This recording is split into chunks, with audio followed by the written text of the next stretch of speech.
اللہ تعالیٰ اپنی مہربانی فرمائے. اللہ تعالیٰ یہ آپ کی دولت گھر میں نہیں، اللہ نے سینے میں چھپا رکھی ہے نا. عرض کرتا رہتا ہوں اللہ نے ہماری ہر ضرورت کا بندوبست کر رکھا ہے. ہمارے پاس اپنا کیا ہے؟ سب کچھ اللہ میاں کا دیا ہوا ہے. ہمارے پاس تو انگلی نہیں، ناخن نہیں، سب کچھ اللہ میاں کیا تعالیٰ ہے. یہ ہسپتال میں دیکھیں جا کر یہ بیچارے جتنے مریض حضرات ہیں، کوئی اللہ تعالیٰ کی کوئی ایک نعمت آگے پیچھے ہوتی ہے اور سب جا کر بیچارے بیڈ پہ لیٹے ہوتے ہیں.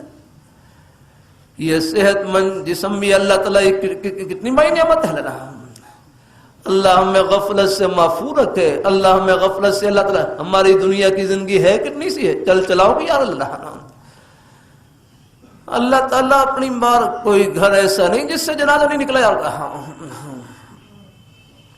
اللہ تعالیٰ اپنی مہمان، اللہ تعالیٰ اپنی مہربانی فرمائے. اللہ تعالیٰ اپنے کل میں رات ایک جگہ نکاح میں تھا، ایک مہمان تشریف لائے، فرمایا ابھی میں جنازہ پڑھ کر آ رہا ہوں. ایک طرف وہ جنازہ ہے اور دوسری طرف وہ نکاح ہو رہا تھا. دنیا میں ہر روز کسی کی صبح اور کسی کی شام ہے، ہر روز یاد رہا. اللہ تعالیٰ اپنی بارگاہ مقبول فرمائے. اللہ ہم سب کو اللہ اپنے ایمان پہ قائم رکھے، اللہ اپنے دین پہ قائم رکھے.